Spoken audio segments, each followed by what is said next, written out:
War খান ফাউন্ডেশনের উদ্যোগে চাটমোহরে ১১টি ইউনিয়ন ও একটি পৌরসভাতে কম্বল বিতরণ। ওয়ার খান চ্যারিটেবল ফাউন্ডেশনের উদ্যোগে পাবনার চাটমোহর উপজেলায় ৩ শতাধিক কম্বল বিতরণ করা হয়েছে।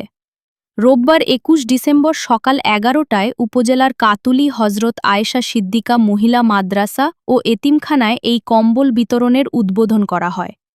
অনুষ্ঠানের শুরুতে পবিত্র কোরআন তিলাওয়াত ও রাষ্ট্রীয় শোক পালনে দাঁড়িয়ে ১ মিনিট নীরবতা পালন করা হয়।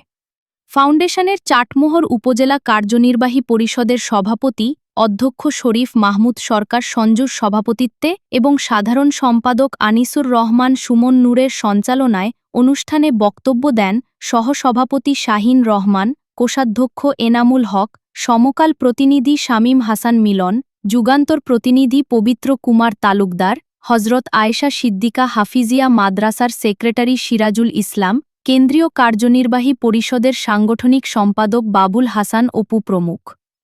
এ সময় অন্যান্যের মধ্যে উপস্থিত ছিলেন কেন্দ্রীয় কার্যনির্বাহী পরিষদের সাধারণ সম্পাদক রাকিব হাসান, চাটমোহর উপজেলা শাখার সাংস্কৃতিক বিষয়ক সম্পাদক ইশারত আলী, পরিবেশ বিষয়ক সম্পাদক বুলবুল আহমদ, সমাজ কল্যাণ সম্পাদক আলামিন হোসেন, ক্রীড়া বিষয়ক সম্পাদক এস মোহন রায়হান মাখন, নির্বাহী সদস্য দেবজিৎ কুণ্ডু বাঁধন। পরে সমাজের অসহায় দুস্থ, হতদরিদ্র, গরিব মানুষ এবং মাদ্রাসার শিক্ষার্থীদের মাঝে কম্বল বিতরণ করেন অতিথিরা। এছাড়াও চাটমোহর পৌরসভা ও ১১টি ইউনিয়নে সব মিলিয়ে ৩ শতাধিক কম্বল বিতরণ করা হয়েছে। এর আগে ফাউন্ডেশনের প্রতিষ্ঠাতা সভাপতি এম এ ওয়াহাব খান ওমরা পালন করতে যাওয়াসহ দেশের শান্তি সমৃদ্ধি কামনায় দোয়া করা হয়।